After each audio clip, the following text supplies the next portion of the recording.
વિદ્યાર્થી મિત્રો, આ યુટ્યુબની મારી શાળા KKBS ચેનલમાં તમારા બધાનું હાર્દિક સ્વાગત છે. આજે આપણે ધોરણ 11નું ગુજરાતી લેવાનું છે. ગુજરાતીમાં 13મું કાવ્ય છે પરાજયની જીત. એમના કવિ છે પ્રહલાદ પારેખ. સૌપ્રથમ આપણે કવિ પરિચય મેળવી લઈએ તો તેમનો જન્મ 12/10/1912માં, અવસાન એમનું 2/1/1962માં. કવિ પ્રહલાદ પારેખનો જન્મ ભાવનગરમાં થયો હતો, એટલે કે આપણા શહેરમાં થયો હતો. તેઓના ઘડતરમાં ભાવનગરની દક્ષિણામૂર્તિ સંસ્થાનો મુખ્ય ફાળો રહ્યો છે. શ્રી નાનાભાઈ ભટ્ટ તેમજ શ્રી હરભાઈ ત્રિવેદી જેવા શિક્ષણવિદો પાસે તેઓ સંસ્કાર ઘડતર પામેલા.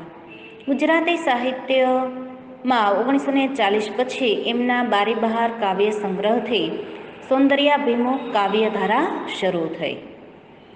બારી બહાર સંગ્રહની બીજી આવૃત્તિમાં એમના સરવાણી કાવ્ય સંગ્રહના કાવ્યો સમાવી લેવાયા છે. પ્રકૃતિ અને માનવપ્રેમના ગીતો તેમજ છંદોબદ્ધ કાવ્યો ઇન્દ્રિય ગ્રાહ્ય અભિવ્યક્તિ તેમજ નિરાળી લય સમૃદ્ધિથી વિશેષ ધ્યાનપાત્ર બન્યા છે. ઉમાશંકર જોશીની પ્રસ્તાવનાનો લાભ આ સંગ્રહને મળ્યો છે. રાજકુમારની શોધમાં તેમજ કરુણાનું સ્વયંવર જેવી દીર્ઘ બાળ વાર્તાઓ પણ તેમણે આપી છે. હવે આપણે આ કાવ્યમાં શેની વાત કરી છે તો એના વિશે જોઈએ તો પહેલાં શીર્ષક વિશે વાત કરીએ તો પરાજયની જીત. સમ્રાટ અશોક છે એના વિશે થોડોક પરિચય મેળવી લઈએ કે એ મૌર્ય વંશના રાજા ચંદ્રગુપ્ત મૌર્ય છે. એના પુત્ર છે બિંદુસાર અને બિંદુસારના પુત્ર છે સમ્રાટ અશોક. એટલે કે મૌર્ય વંશનો આ ત્રીજો ખૂબ જ હોશિયાર કુશળ એવો યોદ્ધો એ છે સમ્રાટ અશોક. એ નાનપણથી જ ખૂબ જ હોશિયાર હતા, એટલે કે શસ્ત્રમાં શાસ્ત્રમાં બધી રીતે ખૂબ હોશિયાર એવા અશોકે ભારતના બધા રાજ્યો ઉપર વિજય પ્રાપ્ત કરી લે છે. માત્ર એક કલિંગ એને જીતવાનું બાકી હતું અને એ કલિંગ ઉપર વિજય મેળવવા યુદ્ધ કરે છે અને એમાં એને વિજય પણ પ્રાપ્ત થાય છે. પણ એ પોતાના વિજયને માણવા માટે, એના વિજયને જોવા માટે એ નગરમાં જ્યારે લટાર મારવા નીકળે છે ત્યારે એને ખ્યાલ આવે છે કે આ મારી જીત નથી પણ આ તો મારી હાર છે. એટલે કે પરાજયની જીત, એટલે કે પોતે પરાજય થઈ ગયા છે. જે જીતથી માનવ હૃદયને ન જીતી શકાય એવી જીત છે એ જીત નથી પણ એ તો પરાજય જ છે. અને એ પરાજય મેળવ્યા પછી પણ એ જીત મેળવે છે. કેવી રીતે તો કે હવે હું કોઈ પણ જાતનું યુદ્ધ કરીશ નહીં, શસ્ત્રોને એ નીચે મૂકી દે છે અને એ અહિંસાનો માર્ગ અપનાવે છે અને બૌદ્ધ ધર્મ અંગીકાર કરી અને એ સાધુ બની અને બૌદ્ધ ધર્મનો પ્રચાર કરે છે અને સંસારમાં એ શાંતિનો સંદેશ ફેલાવે છે. એવા અશોક વિશે આપણે આજે જોઈશું. આપણે જાણીએ છીએ વિદ્યાર્થી મિત્રો કે કોઈ પણ પ્રશ્ન હોય, સમસ્યા હોય તો એનો ઉકેલ છે એ ક્યારેય યુદ્ધ હોતું નથી. યુદ્ધ કરવાથી તો બે પક્ષે હાનિ જ થવાની છે.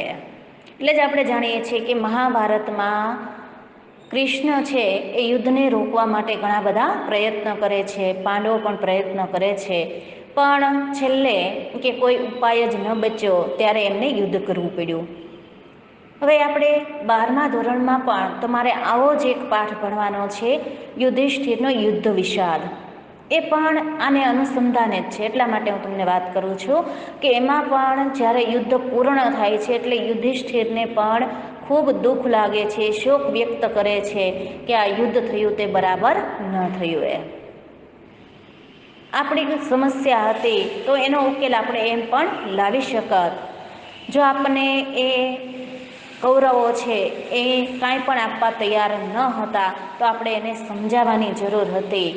જો એ ન સમજ્યા હોત તો આટલી ભૂમિ માટે, આ રાજપાટ માટે આપણે લડી મર્યા, એમાં આપણા સ્વજનો પણ આપણે ઘણા બધા ગુમાવ્યા, આપણા ભાઈઓને પણ આપણે ગુમાવવા પડ્યા. તો બધી સમસ્યાનો ઉકેલ યુદ્ધથી આવતો નથી, એવો શોક પણ એમાં વ્યક્ત કરવામાં આવ્યો છે. ઉમાશંકર જોશીનો પાઠ છે. ઉમાશંકર જોશીએ તો ઘણા બધા કાવ્યો પણ એવા આપ્યા છે કે આ વિશ્વમાં શાંતિ ફેલાય. એ તો એમ કહે છે કે કોઈએ કોઈને હણવાનો અધિકાર જ નથી.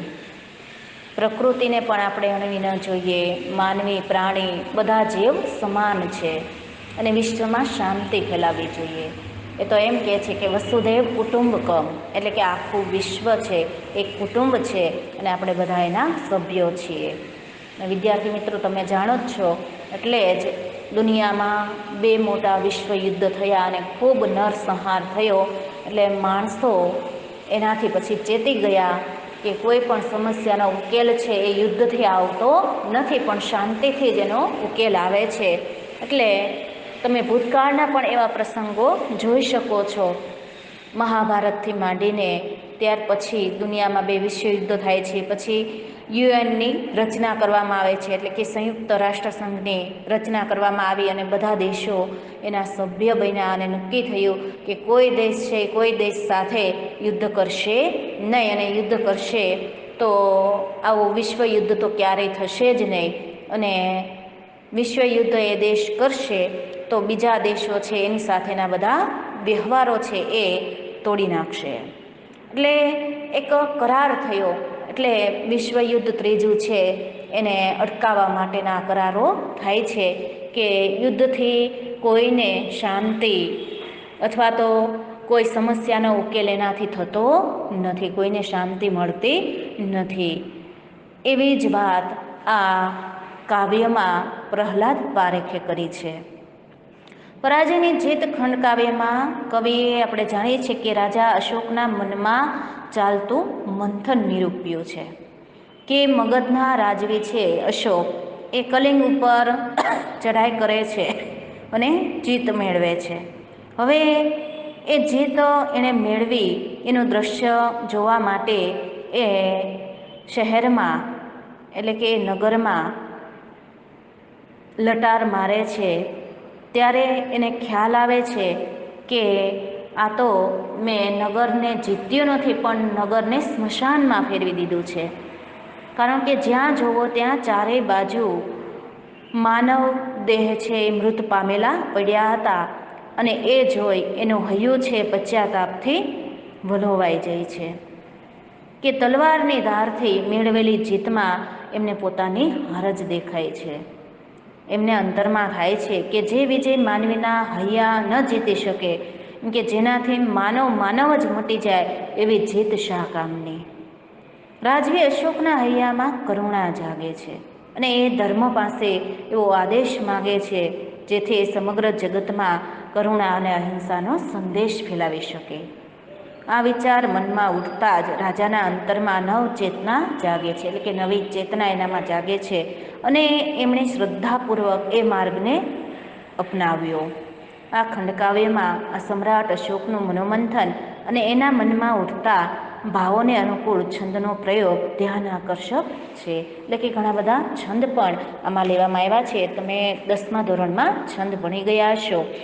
હવે આપણે કાવ્ય જોયું તો થયું ખતમ યુદ્ધને સકલ શોર તેનો સમ્યો, કલિંગ પડ્યું અશોક નૃપ પામ્યો છે જય. ભયંકર હતી લડાઈ સહુ નાદ શસ્ત્રો તણા, ભયાનક હતા કૃતાંત કરતો તહીં તાંડવ. એટલે કે યુદ્ધ પૂરું થયું ને ચારે બાજુનો શોર છે એ શાંત થઈ જાય છે. કલિંગ નગર છે હારી ગયું છે, અશોક રાજાનો વિજય થયો. લડાઈ ભયંકર હતી. તે સમયે એમ કે શસ્ત્રોના તમામ અવાજો છે એ પણ ભયાનક હતા. ત્યાં મૃત્યુનું તાંડવ કે થઈ રહ્યું હતું, એ મૃત્યુનું તાંડવ ત્યાં જોવા મળતું હતું. બધાય મધુરા સ્વરો જીવનના ગયાતા ડૂબી, પ્રચંડ અતિ યુદ્ધના ગરજતા મહાનાદમાં, શમ્યો બહુ દિનો પછી પદ પ્રહાર એ તાંડવી, પરાજયી કલિંગમાં ચૂપ કીધી છવાઈ રહી.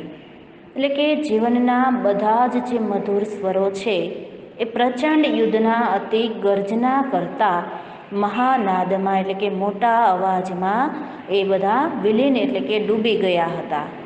બહુ દિવસો પછી પદ પ્રહારનું આ તાંડવી નૃત્ય શમ્યું. એટલે કે યુદ્ધ હવે પૂરું થઈ ગયું છે અને આટલા બધા દિવસ ખૂબ ભયાનક બધા શસ્ત્રોના અને એવા બધા ખૂબ અવાજ આવ્યા, પણ હવે શાંત થઈ ગયું કલિંગ. પરાજિત કલિંગ નગરીમાં ચારે બાજુ શાંતિ છવાઈ ગઈ હતી.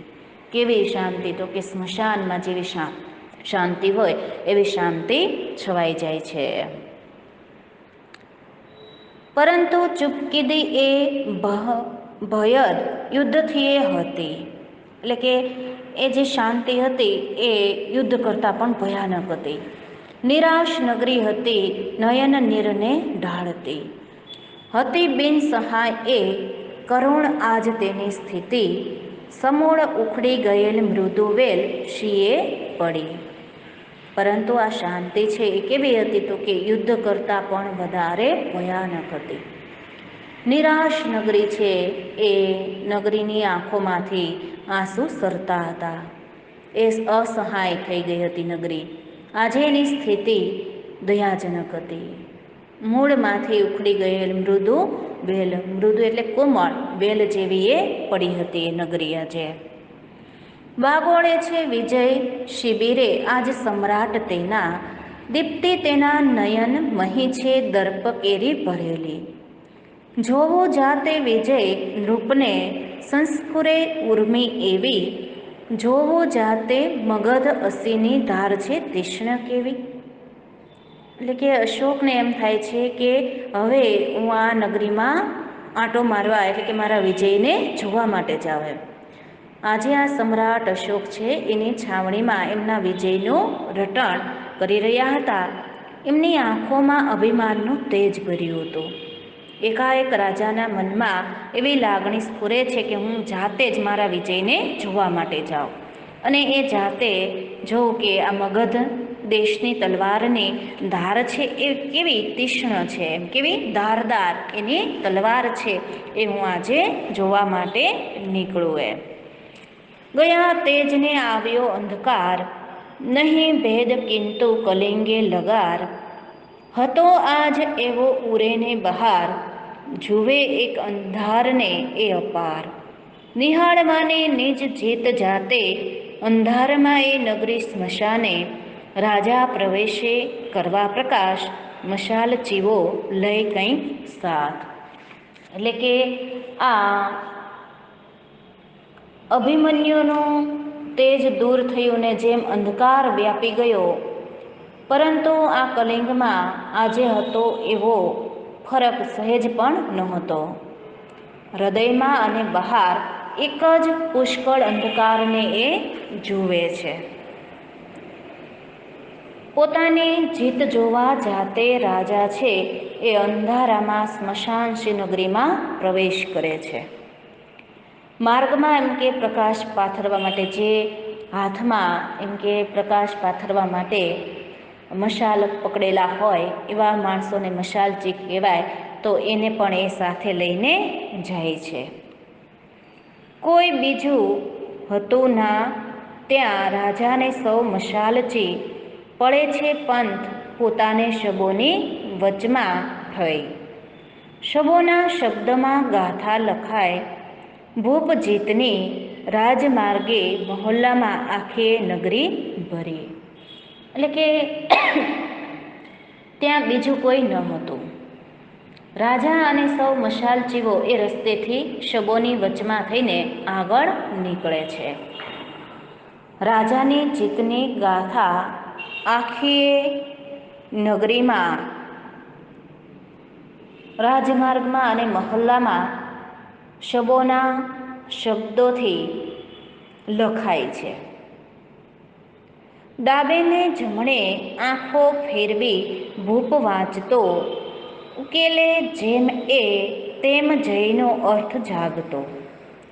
રાજા આજે અનુભવ કરે, અંતરે કો અપૂર્વ, જાણ્યો નહોતો કદીએ જયનો અર્થ ભેકારાવો. એટલે કે એ રાજા છે એ ડાબીને જમણે બાજુ બંને બાજુ નજર ફેરવીને જેમ જેમ એ પોતાના વિજયની ગાથા વાંચે છે એમ એના અર્થનો ઉકેલ એને મળતો જાય છે અને એના અંતરમાં એને જે જીત મેળવી છે, જે વિજય મેળવ્યો છે એનો અર્થ એને સમજાય છે. રાજાને આજ અંતરમાં કોઈ એવી અપૂર્વ પ્રતીતિ થાય છે કે જીતનો અર્થ આવો બેકાર હશે એવું મેં ક્યારે જાણ્યું નહોતું. લાવા ધક્કે પ્રબળ ધરતી જેમ કંપી ઉઠે છે તેવું કંપે નૃપતિ ઉર આવેગથી ભાવ કેવા. જેના જોરે કઠણ પડ હૈયા તણા સર્વ તૂટે, જોવાની જઈને ઈચ્છા હવે ના નૃપને રહી. ઉર કે આંખ તેની આ શકે ના જીતને સહી. એટલે કે રાજાને એમ થાય છે કે આ જીત છે એ જીત નથી. જેમ એમ કે સશક્ત ધરતી છે જ્વાળામુખીના ધગધગતા લાવારસના વિસ્ફોટથી ધ્રુજી ઉઠે તેવું રાજાનું હૈયું એવા ભાવના આવેગથી કાંપી રહ્યું છે. એના જોરે એમના હૈયાની સખ્તાઈ છે, એટલે કે જે કડકાઈ હતી એના હૈયાની એ હૈયું છે હવે નરમ થઈ જાય છે. હવે રાજામાં એ જઈને જોવાની ઈચ્છા ન રહી. એને થયું કે આટલો બધો ભયંકર વિનાશ થયો, આટલા બધા મૃતદેહો પડ્યા છે, જ્યાં જુઓ ત્યાં લોકો આક્રંદ, એટલે કે જેના સ્વજનો ગુમાવ્યા છે એવા લોકો આક્રંદ પણ કરતા હતા અને ભયંકર શાંતિ છવાઈ ગઈ હતી. તો આ સ્મશાન જેવી શાંતિ અને આવી જીતને જોઈ અને એનું હૈયું છે એ કાંપી ઉઠે છે. એનામાં કરુણતા જાગે છે કે હવે મારે મારા વિજયને જોવો નથી. ઉર કે આંખ તેની એમ કે આ સહન કરી શકે નહીં. ક્ષણાર્થ પાય થંભ્યાને પડ્યું ચિત્ત વિમાસણે. એટલે કે થોડીક વારમાં એના પાય છે, એટલે કે એના પગ છે એ ઊભા રહી જાય છે અને એનું ચિત્ત છે, એનું મન છે એ વિચાર કરવા લાગે છે. રાજા કહે છે કે ચાલો સૌ શિબિરે પાછા, ભૂપ આજ્ઞા પછી કરે. એટલે કે પાછા ચાલો, એમ શિબિરમાં હવે આપણે બધા પાછા જતા રહીએ, કારણ કે આ ભયાનક દ્રશ્ય એ જોઈ શક્યા નહીં. આપણે જાણીએ છીએ વિદ્યાર્થી મિત્રો કે જાપાનના હિરોશીમા અને નાગાસાકીમાં જ્યારે બોમ્બ વિસ્ફોટ થયા ત્યારે ત્યાંનું વાતાવરણ પણ આવું જ થઈ ગયું હતું. એટલે આ ભયાનક પરિસ્થિતિને જ કોઈ જોઈ શકતું નથી. એમ જ્યાં જુઓ ત્યાં એમ કે વિસ્ફોટ થતા હતા અને બધું સાવ શાંત થઈ ગયું હતું. માનવદેહો જ્યાં જુઓ ત્યાં પડ્યા હતા અને એની ભયાનક અસર તો એવી થઈ કે પછી પણ તે ભૂમિ ઉપર જન્મતા હતા એ બાળકો કાંઈ ને કાંઈ ખોડખાપણવાળા જન્મતા હતા. હવે આપણે કાવ્યમાં આગળ જોઈએ તો મશાલ જેવો સહુ મૂઢ થાતા. એટલે કે આ રાજાને શું થયું એ પણ બધા અવાક થઈ ગયા. ક્રિયા કશીએ સમજ્યાના ભૂપની. એટલે કે સમજાતું નથી કે રાજા આવું શા માટે કરે છે. પરસ્પરે ઇંગિતથી જ પૂછતા, એટલે ઈશારાથી એકાબીજાને પૂછે છે કે અરે શું થયું એમ રાજાને. હમણાં તો વિજયનું દ્રશ્ય જોવા આવ્યા હતા અને ઘડીકમાં એમ કે એ કહે છે કે ચાલો શિબિરે પાછા. એમ અરે થયું શું, સમજે છો તું કંઈ? એટલે કે એકાબીજીને ઈશારામાં પૂછે છે તે તને કાંઈ સમજાણું એમ, કેમ આપણને પાછા જવાનું એ કહે છે. ગયો શિબિર માહી ભૂપ આગળ કર્યા સેવકો, અને શ્રમિત શીર્ષને કર મહી ધરી બેસ્યો. કર્યા નયન બંધ તોય અળગી કરી ના શક્યો, ભયંકર ભૂતાવળો વિજય દ્રશ્યની કિંતુએ. એટલે કે રાજા છે હવે પોતાના સેવકોને આગળ કરી અને શિબિરમાં જાય છે અને થાકી ગયેલા મસ્તકને હાથનો ટેકો દઈને, એટલે કે હાથ મસ્તક ઉપર મૂકી અને બેસી જાય છે. ને આંખો બંધ કરી તો આ વિજય દ્રશ્યની એ ભયંકર ભૂતાવળો છે, એટલે કે એ ભયંકર દ્રશ્યો છે એની આંખ સામેથી દૂર જતા નથી. આપણે કોઈ એવું ભયાનક દ્રશ્ય જોયું હોય, કાંઈ એક્સિડન્ટનું કે એવું કોઈ જોયું હોય, પછી એ દ્રશ્ય છે એ આપણા મગજમાંથી તરત જતું નથી. એ આપણને, આપણે ઘરે જઈએ શાંતિથી બેઠા હોઈએ તો પણ એ આપણને યાદ આવે છે. એમ શિબિરમાં ગયા પછી આ ભયાનક દ્રશ્યો એને દેખાય છે.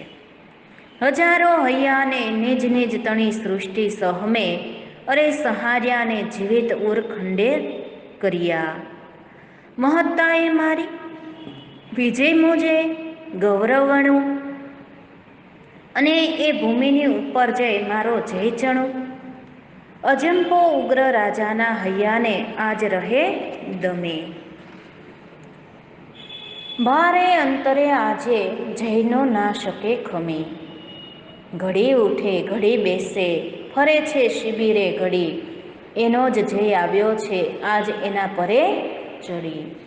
એટલે કે રાજાને એમ થાય છે કે હજારો હૈયાને પોતપોતાની દુનિયા સાથે મેં અરે સંહાર કર્યો, એટલે કે આ બધાનો નાશ કરી નાખ્યો, હૃદયનો નાશ કર્યો, ને એમના જીવિત હૃદયને મેં ખંડિયર કર્યા. એ મારી મહાનતા છે, એ ખરેખર મહાનતા નથી, એ મારો વિજય નથી.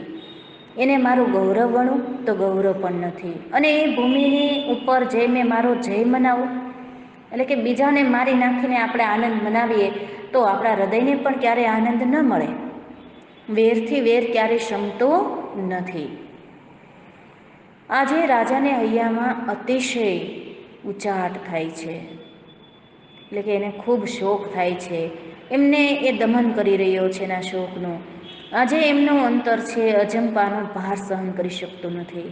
એને થાય છે કે આ જે થયું તે બરાબર નથી થયું. એમ થોડી વાર ઉઠે થોડી વાર બેસે, થોડી વાર એ શિબિરમાં પછી શું કરે છે તો કે કાંઈ શાંતિ મળતી નથી મનને, મન બેચેન થઈ ગયું છે. આપણે જાણીએ છીએ કે ઘણીવાર આપણે એમ કે અશાંત આપણું મન થઈ ગયું હોય તો શાંતિથી આપણે બેસી શકતા નથી. એ તો માત્ર આપણી નાની એવી કોઈ સમસ્યા હોય તો પણ આપણને આવું થતું હોય, તો આ તો કેવડો મોટો ભયાનક કે એ વિજયનો એને મદ હતો અને એ બધું ચકનાચૂર થઈ ગયું. એટલે એને ખૂબ એ દુઃખ થાય છે, એના હૃદયમાં શોક વ્યાપે છે, અને એ થોડી વાર બેસે છે, ઉઠે છે, શિબિરમાં આંટા મારે છે. એનો જ જય આજે એના ઉપર ચડીને બેઠો છે. એટલે કે એણે વિજય પ્રાપ્ત કર્યો તો એને એનો વિજય લાગતો નથી. અને એને એમ થાય છે કે જે જીતે નવ જીત્યા મનુજના હૈયા, નહીં જીત એ જે જીતે રચ્યા મસાણ, નવ એ સાચી કદી જીત છે. એટલે કે જે જીતથી મનુષ્યના હૈયાને હું જીતી ન શક્યો, એટલે કે એ સાચી જીત નથી. જો શીર્ષકની યથાર્થતા અહીંયા જ છે વિદ્યાર્થી મિત્રો, કે જે જીતથી સ્મશાન સર્જાયું એ કદી સાચી જીત ન કહેવાય. એટલે કે જે જીતથી આપણને કાંઈ નવું સર્જન થાય તો એ જીત કહેવાય, પણ એનાથી વિનાશ થાય તો એ આપણી જીત નથી, એ મનુષ્ય જાતિની જીત નથી. જે જીતે નવલું કશું ન સર્જ્યું, એટલે કે જે જીતથી નવીન કાંઈ સર્જન ન થયું એને કહું જીત છે. એટલે કે એને જીત શા માટે કહી શકાય, એને જીત ન કહી શકાય. ઉચ્ચારે મન રાજાનું, એટલે કે જેથી માનવ માનવી મટી જતો છે, જીત કે હારે ઉચ્ચારે મન રાજાનું, હાર એ હાર છે નક્કી. એટલે કે રાજાનું મન છે એ ઉચ્ચારણ કરે છે કે જેથી માનવ મટી જાય ને એ જીત કે હાર કહેવાય. એટલે કે જે જીતથી માનવી છે માનવી જ ન રહે અને મૃત્યુ પામે, મટી જાય માનવી, તો એ જીત છે, જીત નથી. રાજાનું મન છે એ આવું ઉચ્ચારે છે અને એને એમ થાય છે કે નક્કી આ હાર જ છે મારી. એમ ક્યારેય તલવારની ધાર ઉપર જીત મેળવી શકાય નહીં. એ શું છે તો કે આ હાર જ છે. હવે એને એમ થાય છે કે મારે મારી તલવારની ધારથી જીત એમ કે સર્જવી નથી. કદી એ ખડગની ધાર એટલે કે તલવારની ધારથી એ જીત ના સર્જી શકી. એટલે કે તલવારની ધારથી ક્યારેય જીત ન સર્જી શકાય. નથી વિસ્તારવી સત્તા ખડગને જીતના ચહુ, મારે તો માનવી કેરા હૈયાને અપનાવો. એટલે કે રાજાને એમ થાય છે કે હવે મારી સત્તા મારે વિસ્તારવી નથી, હવે મારે એમ કે આ વિસ્તાર વધારવો નથી, ખડગ છે એને છોડી દેવું છે, તલવારને છોડી દેવી છે, અને મારે તો માનવી કેરા હૈયાને અપનાવવું છે. એટલે કે મારે તો હવે તલવારને છોડી અને માનવીના હૈયામાં પ્રેમ જગાડવો છે, માનવીના હૈયાને જીતવા છે. હૈયાની શક્તિથી કોઈ અન્ય શક્તિ નથી વળી, વળી એટલે મોટી, આજથી કર્મા મારા રહેશે ધર્મની છડી. એટલે કે રાજાને એમ થાય છે કે હૈયાની શક્તિથી બીજી કોઈ મોટી શક્તિ નથી. આમ પણ તમે જુઓ કે કોઈની સાથે તમે દુશ્મનાવટ કરો તો તમને પણ શાંતિ નહીં મળે અને પેલી વ્યક્તિને પણ શાંતિ નહીં મળે, બંનેના મન છે અશાંત થઈ જશે. પણ તમે બે એકાબીજી સાથે પ્રેમથી મિત્રતાનો હાથ ફેલાવશો, પ્રેમ એકાબીજીને આપશો તો એનાથી બંનેના મનને શાંતિ મળશે અને પ્રેમ પણ વધશે એકાબીજામાં. એટલે પ્રેમ છે એ જ મહત્ત્વનો છે. આજથી મારા હાથમાં હવે ધર્મની છડી રહેશે. છડી એટલે લાકડી થાય, પણ એમ કે હું હવે ધર્મના માર્ગે જઈશ, એટલે કે શાંતિનો સંદેશો લોકોમાં ફેલાવીશ, પ્રેમનો સંદેશો ફેલાવીશ, અહિંસાનો સંદેશો ફેલાવીશ અને ધર્મનો માર્ગ હું અપનાવીશ. અને એ બૌદ્ધ ધર્મને અંગીકાર કરે છે. અને આપણે જાણીએ છીએ કે અશોકનો શિલાલેખ છે એ જૂનાગઢમાં આવેલો છે અને એમાં પણ એને શાંતિનો સંદેશ જ આપેલો છે. તો વિદ્યાર્થી મિત્રો, આ કાવ્ય છે પ્રહલાદ પારેખે કે જે સત્ય ઘટના બની છે એના આધારે જ લખ્યું છે. એક હિન્દીમાં પણ જૂના કોર્સમાં, ખૂબ જૂના કોર્સમાં એવું કાવ્ય પણ આવતું હતું કે અશોક રાજા છે એ આ કલિંગ રાજ્યને જીતી લે છે, પછી કલિંગની રાજકુમારી છે એને ભયાનક દ્રશ્ય બતાવે છે કે આ તમારી જીત નથી. પછી રાજાને પણ પશ્ચાતાપ થાય છે અને એ ધર્મનો માર્ગ અપનાવે છે. એવું કાવ્ય પણ એક આવતું હિન્દીમાં. આગળ આપણે કાવ્યને જોઈએ. તમે હવે ખડગ રહો જ્ઞાનમાં, કલ્યાણમાં માનવના નકામા. એટલે કે પોતાની તલવારને કહે છે કે હવે તમે જ્ઞાનમાં રહો. એટલે કે જેમાં તલવાર રાખવામાં આવતી હોય, તલવાર રાખવાનું જે ધરવું હોય, જે સાધન હોય એને જ્ઞાન કહેવાય. એટલે તલવારને આદેશ આપી દે છે કે હવે મારે આ તલવાર ક્યાંય ઉપાડવાની નથી, એટલે આને તમે જ્ઞાનમાં જ રહો. હવે મારે માનવ કલ્યાણ માટેના કાર્યો કરવાના છે. એટલે આ તલવાર છે માનવ કલ્યાણમાં નકામી છે, માનવ કલ્યાણ કરવા માટે. એટલે એ કહે છે, ઓ ધર્મ આદેશ દિયો તમારો, ને એ જ થશે બસ માર્ગ મારો. એટલે કે ધર્મનો આદેશ એમ કે મને જે મળે એ પ્રમાણે હું હવે આગળ વધીશ, બસ એ જ મારો જીવન માર્ગ થશે. એટલે કે હવે મારે એવું જ જીવન જીવવું છે કે જેનાથી લોકોમાં પ્રેમ વધે, શાંતિ વધે, લોકોને સુખ મળે, લોકોના હૃદયને જીતી શકાય, એવું એનામાં નવચેતન જાગે છે. પૂર્વમાં તેજ કેરી ત્યાં દેખાય નવ મંજરી. એટલે કે આપણે સારા વિચારો કરીએ, સારું કોઈ કાર્ય કરવાનો વિચાર આવે એટલે આપણે ચારેય બાજુ પણ એ પ્રકૃતિ પણ આપણને સાથ આપતી હોય એમ પૂર્વ દિશામાં એ તેજની નવી કૂપણ દેખાય છે. એટલે કે પ્રકૃતિ પણ આપણને સાથ આપતી હોય એમ આપણને બધું સારું સારું દેખાય છે.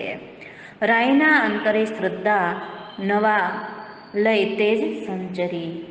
એટલે કે રાજાના અંતરમાં શ્રદ્ધાના નવા તેજ, એટલે કે નવી જાગૃતિ, નવી ચેતના લઈ એના મગજમાં, એના અંતરમાં, એટલે કે એના હૃદયમાં એવી નવી જાગૃતિ જાગે છે. અને હવે એ સંચરવું એટલે કે આગળ જવું, એટલે કે એ આગળ વધવું છે ધર્મના માર્ગમાં, અને લોકોને એમ કે શાંતિનો સંદેશ પાઠવવો છે. આવું સરસ મજાનું કાવ્ય અહીંયા પ્રહલાદ પારેખે આપ્યું છે અને એક રાજાનું હૃદય પરિવર્તન થાય છે અને એનાથી કે લોકોમાં એ સ્નેહના કે સ્નેહનો સંદેશ ફેલાવો છે, શાંતિનો સંદેશ ફેલાવો છે. તો આમાંથી માનવજાતને પણ સરસ મજાનો સંદેશ પ્રાપ્ત થાય છે.